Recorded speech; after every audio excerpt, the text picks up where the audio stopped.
Hi, everyone. I'm Lyle Goldstein. I'm Director for Asia Engagement at Defense Priorities. We're a Washington, D.C. think tank dedicated to promoting realism and restraint. I want to thank you for joining us today for our panel discussion on rethinking U.S. strategy in East Asia. Do more bases mean more deterrence? Seems to me this is a incredibly timely discussion. We have two major wars underway.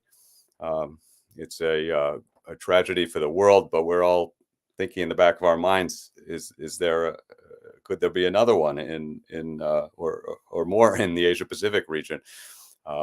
We're praying that's not the case, but many strategists are arguing these days that the United States is taking its eye off the ball, is not adequately focused on the Asia Pacific. So we want to probe that question today with our very fine panel. So let me begin by introducing this wonderful group we have of three panelists. We're going to start with, I'll read all the bios for all three. We'll start with Susan Shirk. Dr. Shirk is research professor at the University of California, San Diego School of Global Policy and Strategy, and founding chair of the 21st Century China Center. From 1997 to 2000, Dr. Shirk served as Deputy Assistant Secretary of State in the Bureau of East Asia and Pacific Affairs. Her latest book is Overreach: How China Derailed Its Peaceful Rise. She will be joined here by with us David Kong. Dr. Kong is Professor of International Relations and Business at the University of Southern California. He's also Director of the Korean Studies Institute and the Center for International Studies at USC. He's author of several books. His latest is entitled State Formation Through Emulation, the East Asian Model. And finally, we have our own Dr. Peter Harris. He's a non-resident fellow at Defense Priorities and associate professor of political science at Colorado State University. He received his PhD in government from the University of Texas at Austin. And he's author of the very recent Defense Priorities explainer entitled Moving to an Offshore Balancing Strategy for East Asia. So we want to start, we asked all of our panelists this question, and we're going to give them each a few minutes to introduce their ideas. But our baseline question was, what are the defining features or characteristics of current U.S. strategy towards East Asia? Do you agree with this strategy, or would you recommend something different? So welcome all. So glad you could be with us. And Susan, can you start us off? Well, thanks so much, Lyle, and it's a pleasure to be here with such terrific colleagues. My view is that the United States is pursuing a balancing strategy of deterring possible aggressive and coercive behavior from China by strengthening relations with friends and allies in the Indo-Pacific. This is the strategy that the Biden administration felt it really needed to pursue because the Trump administration had so eroded these important alliances and strategic cooperation that we had in the past. And because China's behavior was causing significant concern, not just in the United States, but in these other countries as well.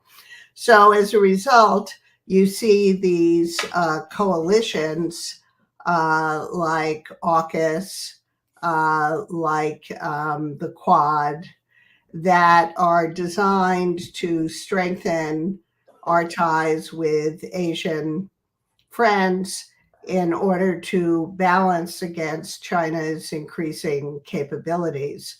I think that in large part, this strategy is working pretty well. If you look, for example, compare the reactions of Japan, Korea, other Asian countries to the Taiwan election, you see that these Asian countries are willing to congratulate Taiwan President Lai, whereas the European allies are by and large still too scared to alienate China and reduce their commercial opportunities by saying that, which was quite striking to me.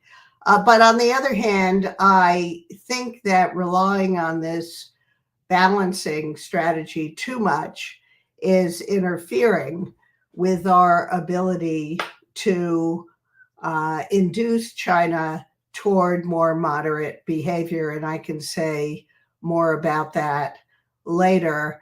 I will just conclude by saying that I've also made the argument that this self-encirclement or containment, as the Chinese describe it, is in large part created by China's own actions.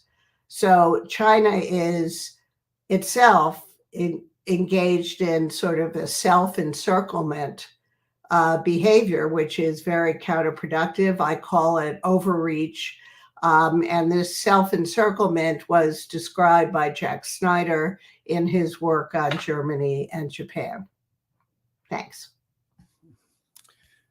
Okay, Susan, wonderful.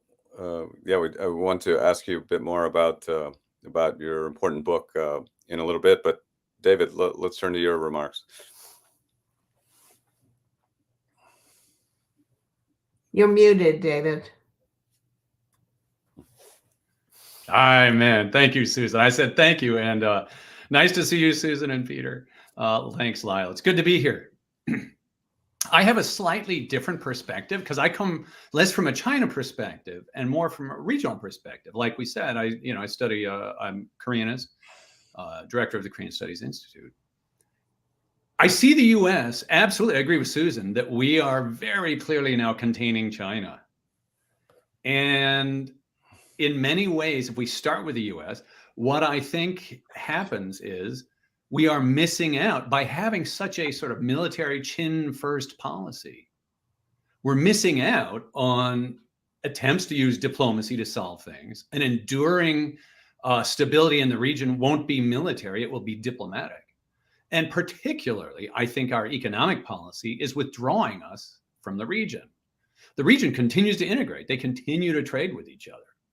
They continue to do RCEP, TPP, a number of things that the U.S. has not done. And that's a continuation of the Trump policy into the Biden administration, which I didn't really expect.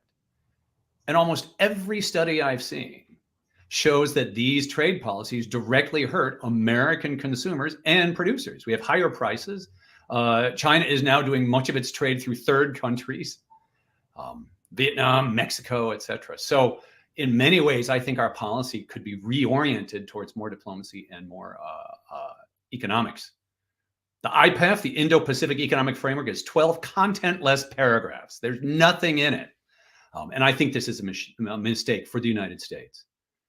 But the other reason that I'm worried about the left-right consensus in the U.S. That all basically agrees now, we tried engagement, time to contain, is because I don't see the region going along with that. If you just look, Xi Jinping's visit to Vietnam in December was like a massive meeting. They signed 36 agreements. Security and foreign relations were first. So yes, many of these countries have issues with China. We tend to, in the United States, only focus on the times when they're pushing back against China. And that means that we miss an awful lot of the times that they are living with China. I don't see an encircling coalition appearing at all. South Korea's new trade minister literally just invited Xi Jinping to Korea, said that there's no Indo-Pacific. That was the national security advisor, Park Jin, said there's no Indo-Pacific without China. These countries aren't moving away. And what Korea did, for example, in congratulating Taiwan's election, said there's no change in our Taiwan policy. When I was in Korea this summer, I was in the new Blue House, the YPO, Yongsan Presidential Office, and we were talking to some of the top people. And they said, look, we set our policy in 1992, and we haven't changed it. And they just reaffirmed it now. And so I don't see a lot of support for an American push on any of these things. And in many ways, I think we're making the region worse for ourselves and for our partners. So I'll stop there. Thank you. Okay, David.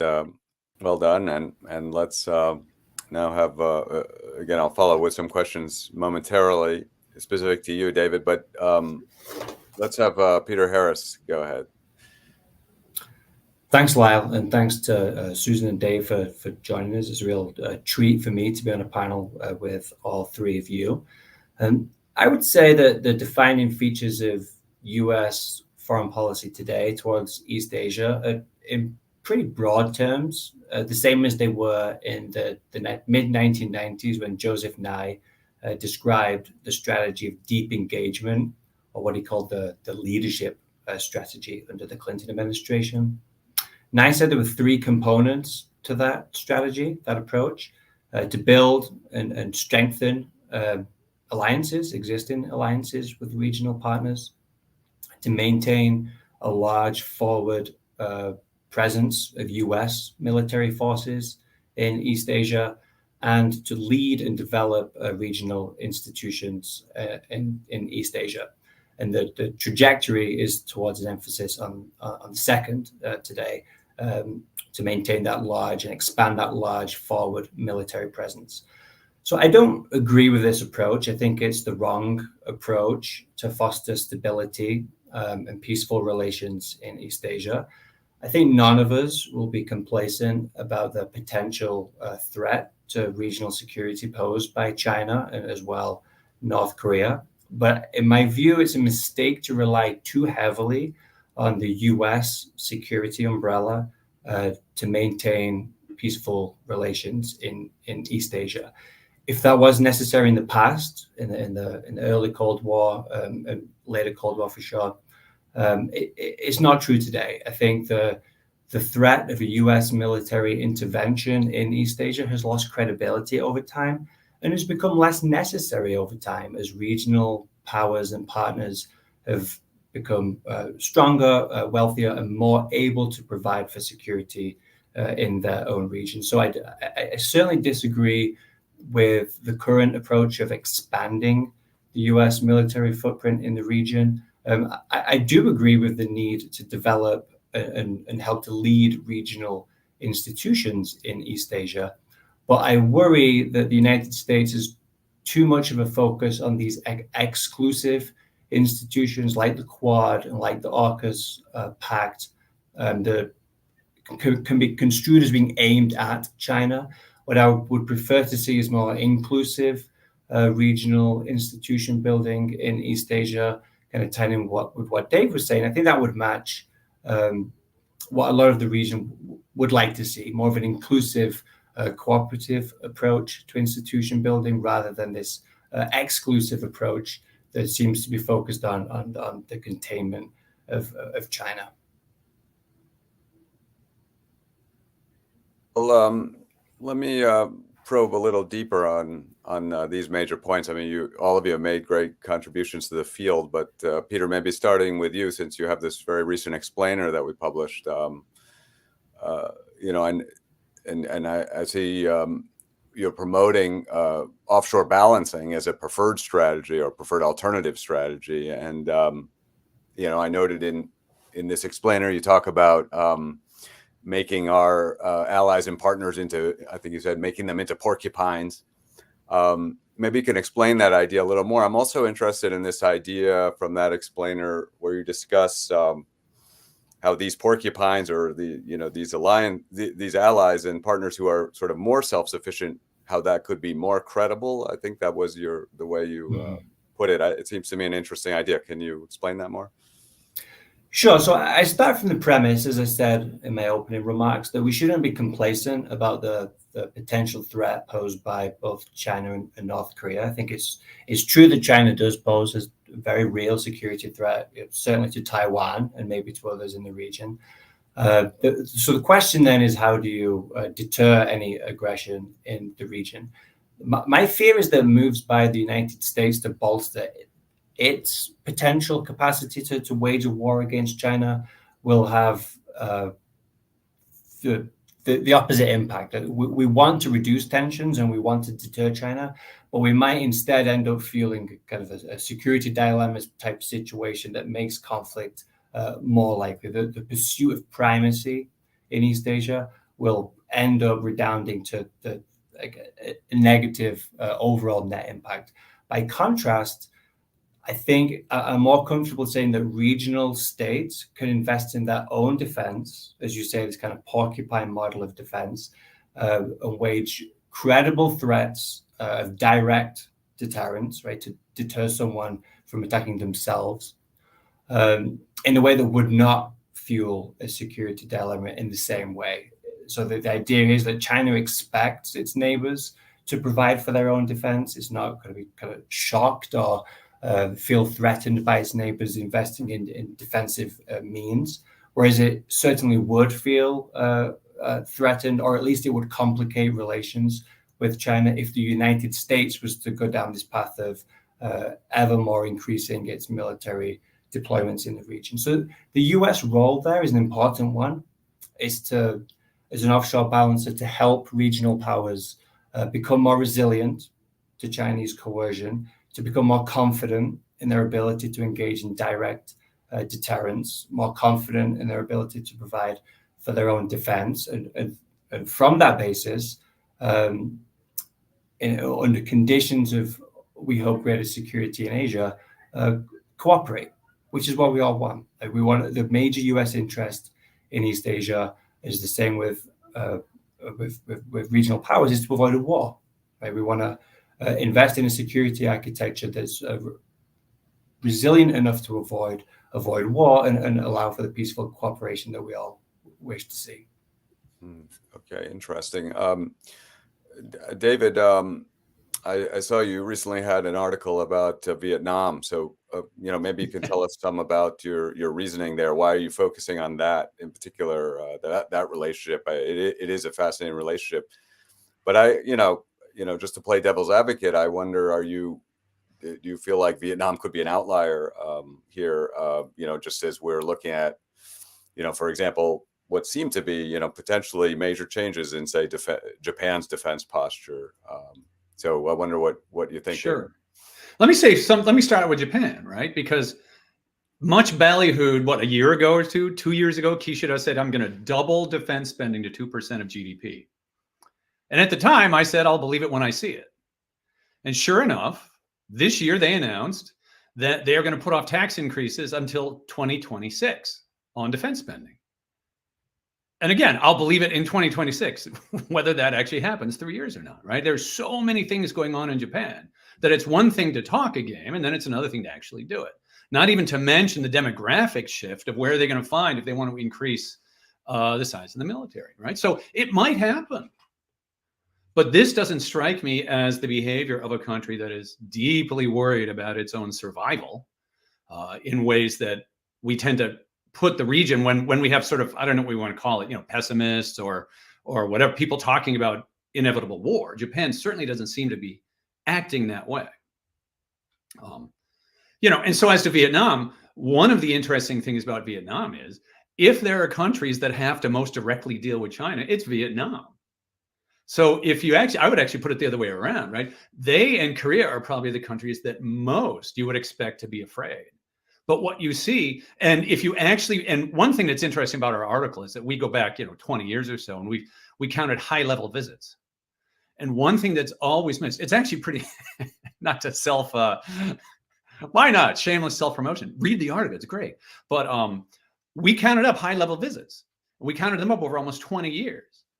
And what happens is two things. First of all, China and local neighbors are way at the top. And the United States is always a very distant, like fifth. They dropped in the last 10 years to the preceding, just like getting 5 or 6 in terms of visits, like 8th. Right? So yes, the Vietnamese, we pay attention when the Vietnamese are letting Kamala Harris come and visit. But one thing I'd want to point out is, if you look every single time that the U.S. visits Vietnam, right before or right after, they have a high-level visit with China. And they do this very deliberately. They are making sure that everything is okay. And then if you follow sort of the Vietnamese press, they have been having these high-level visits throughout the year. And the amount of press attention to the Xi Jinping visit was pretty unprecedented, right? So the relations are going in one direction. I mean, yes, they're not stupid. Vietnam is having relations with a lot of countries, but we tend to only focus on the times that they, do some increase with the U.S. or something else. But the reality is they're also very deeply engaged across business. In fact, I was just reading an article that, there's so much Chinese investment in Vietnam now that there are little Chinatowns everywhere where there used to be, 100 years ago. So I'm not sure that Vietnam's the outlier. I think if anything, it should be the canary in the coal mine. Okay. Thank you, David. Susan, let me join everyone else in congratulating you on the book. It follows another great book, Fragile Superpower, but maybe you could tell us a little bit more about the argument in the book so we understand it fully. What can you lay out some of Beijing's biggest missteps in your view that have, ways in which they're really overreaching? Well, I think what's striking, of course, is how effective China's regional strategy was before the mid 2000s, and how effective U.S. strategy was at managing relations with China up until that time. So I certainly disagree with the notion that somehow our engagement policy was naive and ineffective. But then there was this inflection point that I think most people who are not the experts like Peter, Dave, and you are surprised that the change in China's foreign policy behavior, as well as much of its domestic policy, social control and economic policy, occurs before Xi Jinping comes in. It occurs around 2006, 7, 8, even before the global financial crisis. So I focus on the way collective leadership worked, but recently in reading work by economists, I'm struck by the importance, which I probably should have stressed more in the book, of the slowing growth and the slowdown in productivity that occurs at that time as well. So after that, it's really South China Sea that on the foreign policy front is the most significant shift in Chinese policy and starts to change the narrative about what kind of rising power China is. Is it a responsible power that can increase its capabilities, but its intentions are benign? Or is it a country that, as it becomes more powerful, is going to represent a serious threat to its neighbors and to the United States? So, I think the South China Sea was really the key shift that changed views of China's foreign policy intention. And then and these maritime issues that Lyle, you and others have written about so eloquently. But then when Xi Jinping comes in and concentrates power, shifts from collective leadership to a more personalistic dictatorial system, I'd say the policies, both foreign policy and domestic policy, become more extreme. Some of this is due to the fact that all of the politicians and bureaucrats in the system become afraid that they will be targeted by the anti-corruption campaign, which is also a purge of potential rivals to Xi Jinping. And so they tend to over-comply with what they think Xi Jinping wants to achieve, and the whole system becomes prone to risk-taking, to a more extreme version of overreach, which intensifies the threat perceptions of people in the United States as well as China's neighbors. I mean, I agree with, I think it's very interesting what Dave has to say about Japan, And yet I do think it's a very significant shift in Japan's perception of its own national security. So it sees Taiwan as being much more closely linked to its own national security. It's more worried about China for sure. It may not be increasing defense spending, but the coordination with the United States is definitely ramped up. But I agree with my colleagues that our approach is missing an economic leg, and that's a big gap. And with a country, because the China market, and China is so significant to its neighbors as a trading partner and a source of investment and its market power, we really have nothing to compete with without TPP or some economic strategy. And I also agree that that our coalitions that we're trying to build, by being so exclusive, not opening the door to China's participation, not saying, here's what we're trying to achieve, here's the standard we're hoping all of us will achieve. And if China is able to participate, great, we welcome China as part of it. That's the kind of multilateralism that Asian countries want.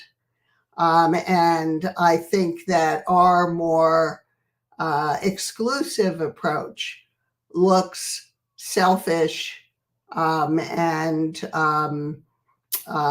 not effective, and more extreme than anything other Asian countries want to engage in. So the question is, can we listen to other Asian countries, modify our own strategy in say in a second Biden term to make it more effective? We see the resumption of a greater diplomatic effort, which I think everybody's glad to see, but can we follow that with a more effective multilateral regional strategy as well as a more sensible way of using sanctions? We haven't gotten to that, but maybe we will. Okay, thank you. Really interesting. I think I would, it's good to see that I'm glad we were focused on policy recommendations, because I definitely want to get there. Before that, though, maybe we can talk a little bit more deeply about, well, on the one hand, Chinese intentions as we understand them, and also, what are U.S. interests. So maybe I'll get back to you, Susan, if you don't mind. You touched on the South China Sea as a kind of, as it were, crucible, or the kind of turning point that really has created this kind of, as you put it, Chinese self-encirclement. What do you think Chinese objectives are there? And maybe more, if you can say a word more generally, I mean, to put it very crisply, I mean, do you think China is an expansionist power really that needs to be contained? Is that how you see it, or is that well? I think that each of these arenas represents a test for what kind of rising power China is. Does it have the wisdom to recognize that if it can manage relations with its 20 some odd neighbors successfully, this is just a fantastic security blanket around China, and it can enable it to increase its influence, but in a way that is welcomed by other countries. So But in the South China Sea, obviously, it has impinged on the rights of its neighbors with this focus on its sovereignty claims, which looks extremely selfish. There's no give and take. It's a test of its pragmatism. And in the early days, it acted quite pragmatically. And it was not a focal point of popular nationalism in China compared to Japan or Taiwan. But how dangerous do you, as a leading China specialist, how dangerous do you think the situation is around, say, Second Thomas Shoal? Do you think we're I think on the brink, or are they playing games? I mean, it's dangerous. Probably won't cause a war because the experts on maritime coast guards and maritime security always point out how you rarely get escalation from clashes of fishing boats, trawlers, this kind of thing. It doesn't escalate in the way other types of accidental clashes might escalate. That doesn't mean never, but it means it's not that likely. On the other hand,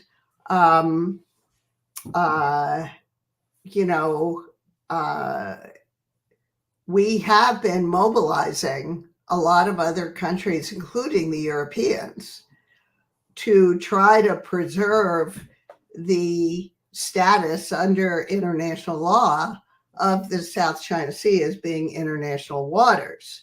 And the law of the sea claims of the other claimants for their exclusive economic zone. That's international law. We clearly missed the boat, so to speak, in not emphasizing the ruling of the tribunal adequately in the Obama administration. We sort of let it disappear. We didn't make enough of it. We should have followed it by our own ratification of the international law of the sea. And we talk about the global order and U.S. preserving the global order. This is all part of that global order, and the U.S. Should have defended it more staunchly at that time. So now we have committed to defend the Philippines, which, that's fine, that's good, but it could really get us in trouble if there is a clash at Second Thomas Shoal. But on the other hand, it's very discouraging. I've been to a zillion conferences with Chinese on South China Sea, and we're always full of suggestions about how they could, even without accepting the tribunal ruling, how they could demonstrate to other countries that they're not aggressive and they're willing to cooperate. Fisheries, environmental regimes, protecting against overfishing. I mean, they could launch a lot of regional efforts. There's so much they could do, and yet they haven't done any of it. And they continue to over-rely on a more coercive approach. And it's gotten very so it's worrisome. It's worrisome. Yeah, sure. It really is. At least they're only so far. We've just seen water cannons and some bumping. But David, how about you? Can you weigh in on Chinese intentions here, South China Sea, but also elsewhere? I mean, do you see an expansionist China, one that needs to be contained? I think. Yeah, I mean, I clearly defer to you guys, who are really the China experts, right? But I have a couple. The first question that always comes to mind when we talk about this is when Xi Jinping wakes up in the morning. Is he looking outside or is he looking inside? Is he still worried about more domestic stuff? And everything I see is that he's still more worried about domestic issues than going out and expanding. That doesn't mean that they have clearly become more assertive in claiming their rights or whatever. But I don't see them being more claims. I see them as the same things that they've talked about for 100 years. Taiwan, South China Seas, Tibet. I don't see new claims. I look at it in some ways also through the lens of the Korean Peninsula. And what's interesting there is that North Korea and China I just read a report how the borders is open now. Truck traffic between China and North Korea is as rapid as it was before pandemic, before COVID.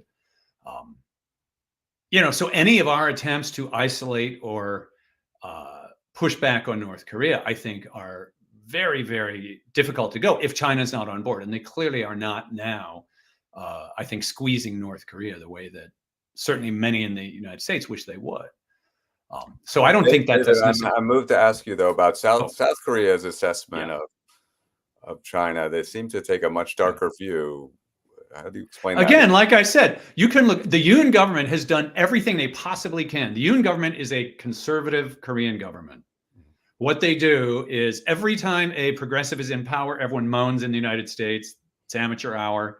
Finally, the conservatives are in, and they all performatively come over and hug the United States. And that's what Yoon has done. And yet you see the limits of that blatantly in their behavior. They must live with China. And what you saw, I think the best example was Nancy Pelosi's visit.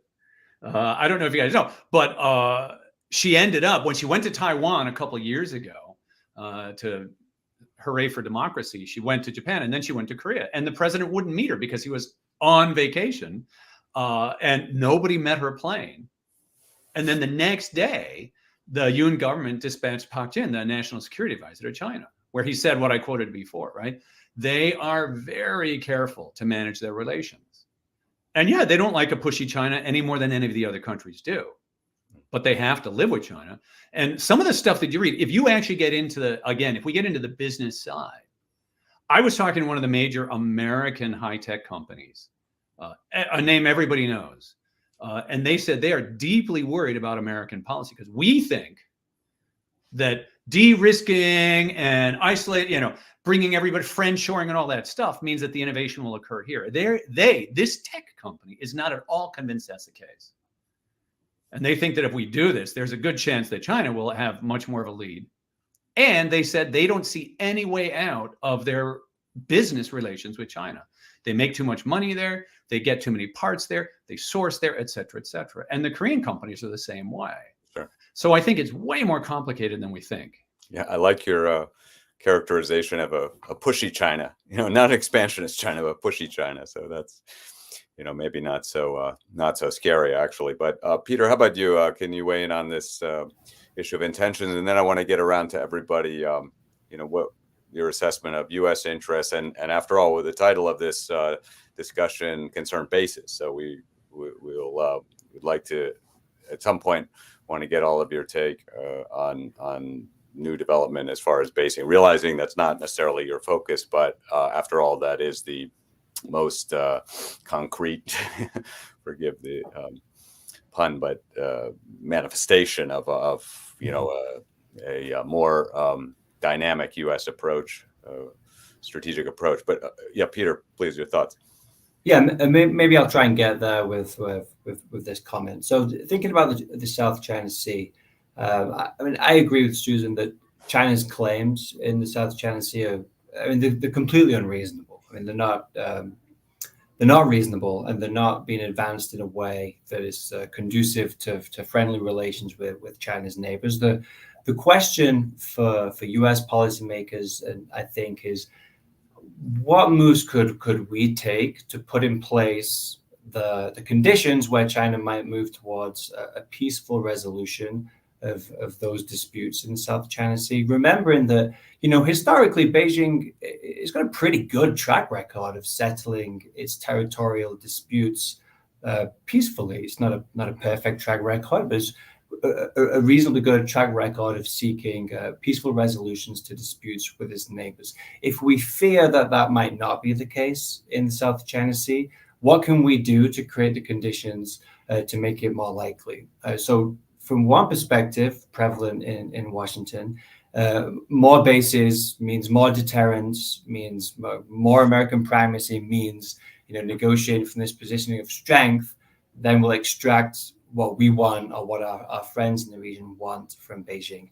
I think that's the wrong approach, right? And from my view, to pour ever more military assets into the Asia Pacific and assume that will cow Beijing into settling its disputes on favorable terms, I think is wrong-headed and is not the best way to proceed. By contrast, pulling back, strengthening regional allies and making them more resilient to Chinese coercion, but pulling back U.S. forces or at least slowing the deployment of more U.S. forces, does that hold the prospect of creating these conditions where China might feel more secure to concede things to its neighbors? I think there's a higher chance. It's certainly not a slam dunk, kind of risk-free. You pull out U.S. forces, the next day China moves to settle its disputes with its neighbors on even terms. I would never argue that. But is there more of a chance to see that favorable resolution in the context of offshore balancing? I think so. I don't see the case for negotiating from this false position of strength, trying to dominate China militarily and therefore extract concessions. I think that's the wrong move and will not be help conducive towards settling disputes in the South China Sea or anywhere. How do you rate Taiwan? Is it a serious U.S. interest or kind of outside outside of core, as it were, core U.S. interests, Peter? And then I want to come back around to Susan and David on the same issue. Sure, I'll try and address it briefly. So my view is the current U.S. policy on Taiwan is the correct one. That we view as the government is that the political status of Taiwan is undetermined, and that it should be determined by peaceful negotiations by both sides of the strait and shouldn't be overturned unilaterally. I think that's the correct approach. I think the United States does have a core interest in avoiding war in the Taiwan Strait. I think it would be calamitous for the island of Taiwan, for China, for the United States, and for the wider region, and we should strive to avoid war in the Taiwan Strait. I would not argue we have a core national interest in preserving the de facto Taiwanese independence, or the current approach is the right one. That the status of Taiwan is undetermined, is to be determined, and the United States will take what steps it can to facilitate the continuation of peaceful relations. I do think war is a serious risk across the Taiwan Strait. My co-author and I, Jared McKinney, have written that we're pretty concerned about that, but the United States can move kind of adroitly and sensibly to lower those tensions and reduce the risk of war, and that I think is where U.S. interests are served. Okay, yeah, Susan, if we can come back to you, if you feel free to comment on any of that. But yeah, I mean, how do you, what do you think are the core U.S. interests here at stake, and to what extent does Taiwan play in that? Well, I think the core U.S. interest is peace in the Asia Pacific, and I think there are a couple of elements of that which are the most central. Probably the most central is relations between China and Japan. So my own view is that if China and Japan can figure out a way, a modus vivendi, to maintain good relations with one another, we ought to applaud and not kind of anchor some position over here that's a very strong deterrent position that we position on economics and tech restrictions, et cetera, that we insist Japan uphold, because that would be very counterproductive. On Taiwan, I do agree with Peter that this is a very important interest for the United States, and I think that our current policy, which is our long-held policy, is that basically anything the people on the two sides of the strait can agree on is fine with us. So we haven't, which is exactly where we should be, in my opinion. And I'm in favor of helping Taiwan strengthen its military deterrence. But on the other hand, as Tom Christensen always says, and how in his work with Bonnie and Jessica and others have written about, is reassurance is part and parcel of deterrence. So in other words, if China now, if Xi Jinping recognizes that his tough, coercive approach to Taiwan has failed, it's not working, and that it's time to shift to a more flexible approach to kind of win the hearts and minds of the Taiwan people. He's not obviously going to get as far as he might have before the occupation of Hong Kong, which, you know, is going to be really hard for people in Taiwan not to keep it in the forefront of their minds. But resuming dialogue, I was in China recently. Every Chinese I spoke to, I advocated a resumption of dialogue regardless of who won the election. I think that's absolutely critical. And trying to maintain ECFA, deepen ECFA, keep, you know, the trade agreement across the strait. So strengthen the economic and social ties across the strait. The magic words, 92 consensus, are really not very important. What's important is trying to maintain a foundation for not having to fight, preventing the Taiwan politicians from, you know, doing what Chen Shui-bian did, frankly, of, you know, really pushing for de jure independence in a way that would box in Xi Jinping and perhaps force him to take military action. That's not in his interest. It's not in China's national interest. Yeah, I couldn't agree more. I also underline the point you started with on the underline twice the importance of China-Japan relations. That if we can get that relationship to work, we're so much further along toward preserving the peace. But David, how about your thoughts on U.S. interests generally and on Taiwan in particular? And then after that, I want to circle back to everyone for policy recommendations. So go ahead, David. Sure. No, I have nothing to add on Taiwan. I think both Susan and Peter had. I think we're all in agreement on that, right? And we want peace. Okay. The agreements that we have in place have worked, frankly, spectacularly well for 40 years or whatever, right? I mean, Taiwan got rich and became a democracy.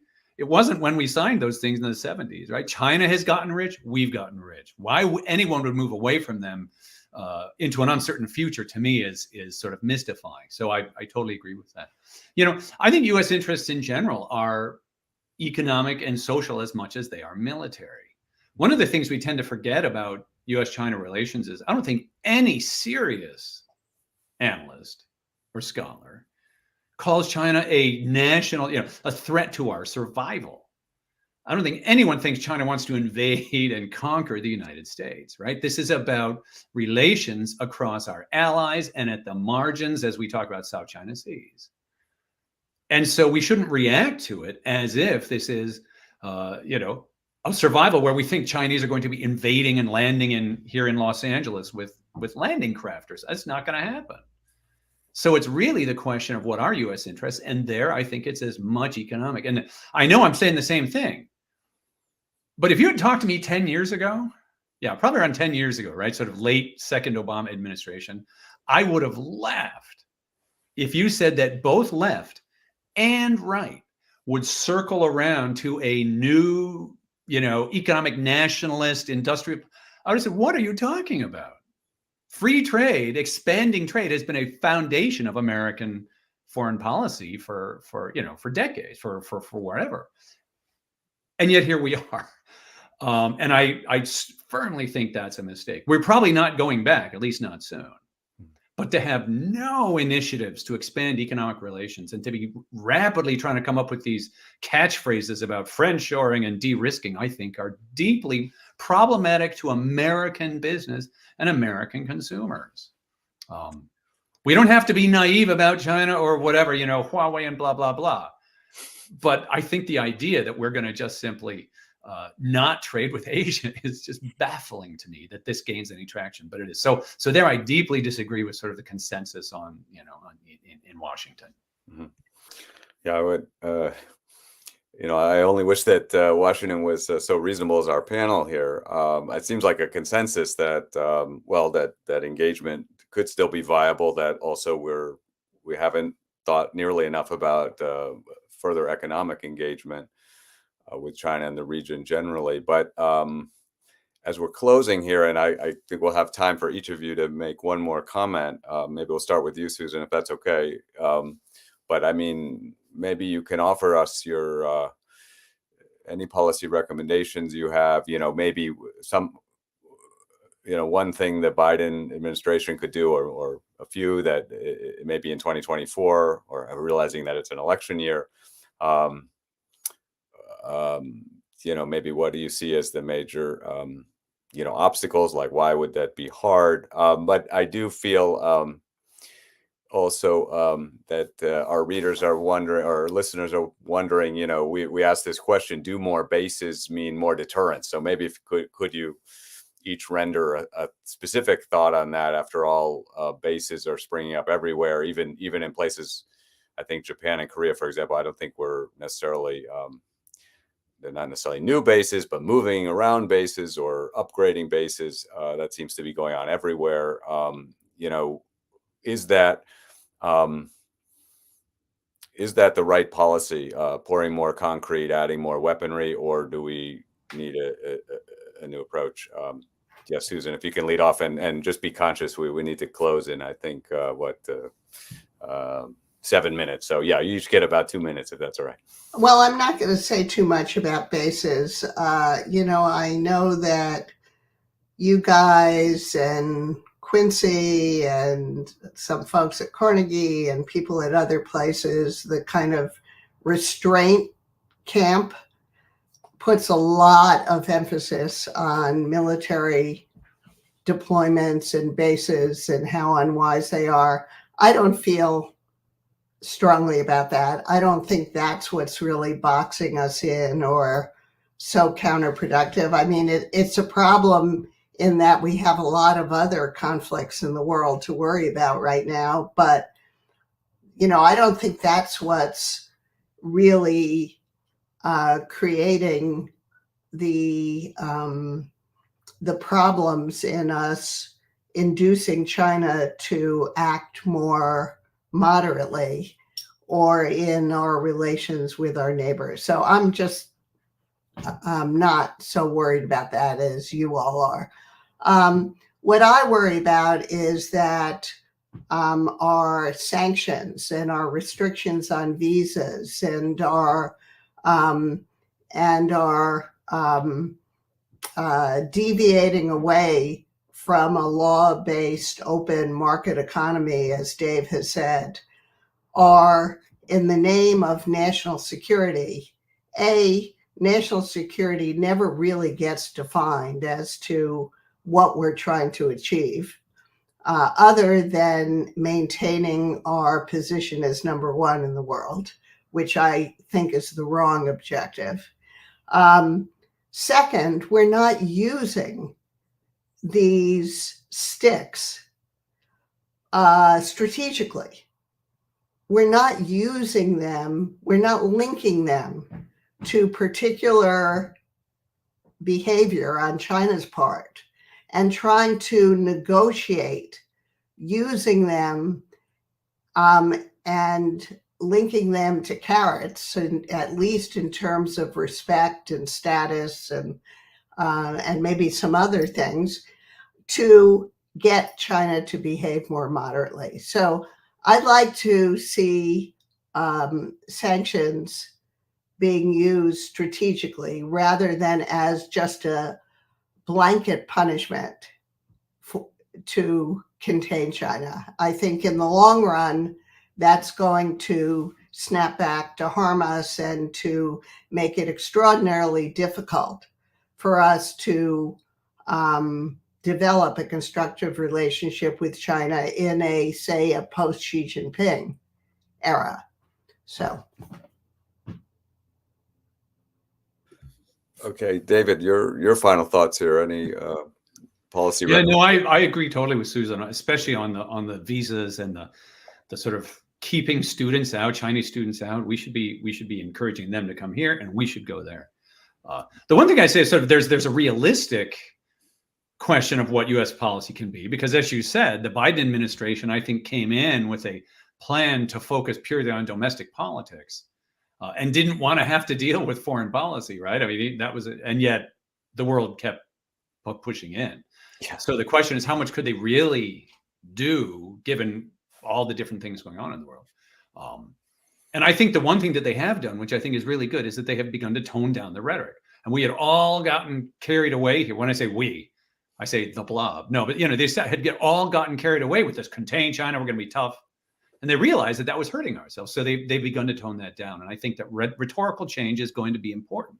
It actually influences the way that we view them and that the way they view us. And I'll just repeat the other thing. I wish we do more stuff on trade and on bases.